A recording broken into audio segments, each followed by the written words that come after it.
भगवान विष्णु ने अपने कछुए के अवतार में हिमालय को पानी से बाहर निकाला। इस प्रकार कूर्म आंचल का जन्म हुआ।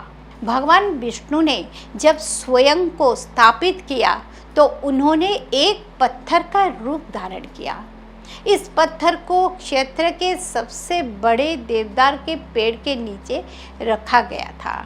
ये मंदिर उत्तराखंड के कुमाऊं क्षेत्र में अल्मोड़ा जिले के नताडोल गांव से लगभग 9 किलोमीटर दूर स्थित है।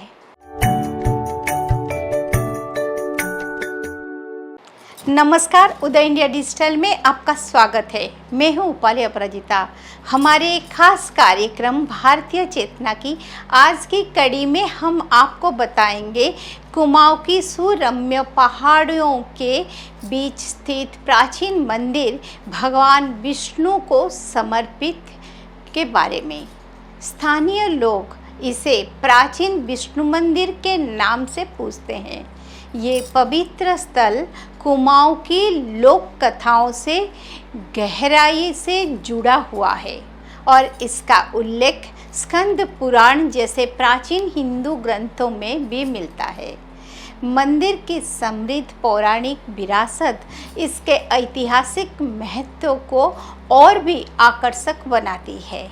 ये मंदिर उत्तराखंड के कुमाऊं क्षेत्र में अल्मोड़ा जिले के नताडोल गांव से लगभग 9 किलोमीटर दूर स्थित है।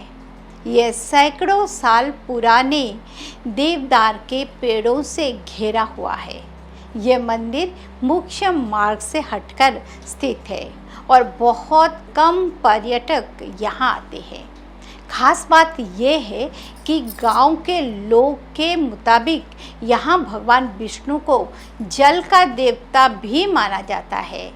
इस मंदिर क्षेत्र में 2 धाराएं उद्गम स्थल से निकलकर पद्मावती यानी कि पनार नदी बनाती है, जो आगे चलकर सरजू नदी के में मिल जाती है। घने जंगल के भीतर सड़क से छिपा हुआ ये गुप्त मंदिर अधिकांश लोगों की नज़रों से ओझल रहता है। खास बात यह है कि इस मंदिर का वातावरण बहुत ही शांत और प्राकृतिक सौंदर्य से भरा हुआ है। यहाँ आने के लिए हमें काफ़ी छोटा सा रास्ता मिलता है और यहाँ आने के लिए छोटे छोटे पत्थरों पर निशान बनाए गए हैं जो मंदिर तक जाने का रास्ता बताते हैं। बता दें कि मंदिर तक जाने वाला रास्ता आम तौर पर नया है, जो प्राचीन देवदार के पेड़ों से सजे घनी जंगल से होकर गुजरता है, जिनमें से कुछ पेड़ 1000 साल से भी अधिक पुराने हैं। ये रास्ता लगभग 300 मीटर लंबा है। मंदिर तक का सफ़र अपने आप में एक मनमोहक अनुभव है। यदि आप निर्धारित मार्ग से भटक जाते हैं तो जंगल का नज़ारा और भी अधिक आकर्षक हो जाता है। आगे बढ़ने पर आपको हरे भरे परिदृश्य के बीच विशाल चट्टानें दिखाई देंगे। बारिश के बाद ये क्षेत्र छोटे छोटे झरनों के साथ एक बेहद खूबसूरत दृश्य में तब्दील हो जाता है। बता दें कि सबसे प्राचीन देवदार का पेड़ वो है जिसके नीचे से एक जलधारा निकलती है। पेड़ के ठीक नीचे ही भगवान विष्णु का पुराना मंदिर है। मंदिर परिसर में आधुनिक मानकों की मनुरूप ऐसे है सुसज्जित करने के लिए व्यापक जीर्णोद्धार कार्य किया गया है। हालांकि नवीनीकृत परिवेश के बीच भी आप प्राचीन मूर्तियों और जटिल नक्काशी की झलक देख सकते हैं। इनमें से कुछ उल्लेखनीय कलाकृतियाँ हजारों वर्ष पुरानी है, जो मंदिर की दीवारों के भीतर संरक्षित समृद्ध इतिहास की गवाही देते हैं। इस मंदिर परिसर में विभिन्न देवी देवताओं वाले कुछ नए मंदिर भी है। एक गुफा मंदिर भी बनाया गया है। मंदिरों के अलावा इस परिसर में घूमने फिरने के लिए कई आकर्षक स्थल मौजूद है। मंदिर की पौराणिक कथा की बात करें तो एक समय हिमालय पूरी तरह से डूबा हुआ था। भगवान विष्णु ने अपने कछुए के अवतार में हिमालय को पानी से बाहर निकाला। इस प्रकार कुर्म आंचल का जन्म हुआ, जो धीरे धीरे कुमाऊं के नाम से अधिक लोकप्रिय हो गया। समुद्र मंथन के बाद भगवान विष्णु कुम्र अवतार के रूप से उस क्षेत्र में आए जो उस समय समुद्र था, और उन्होंने हिमालय को जल से उठाया। जब भगवान विष्णु का कुर्म अवतार के रूप में कार्य पूरा हो गया तो उन्होंने यहाँ जल देवता के रूप में विराजमान होकर विश्राम किया।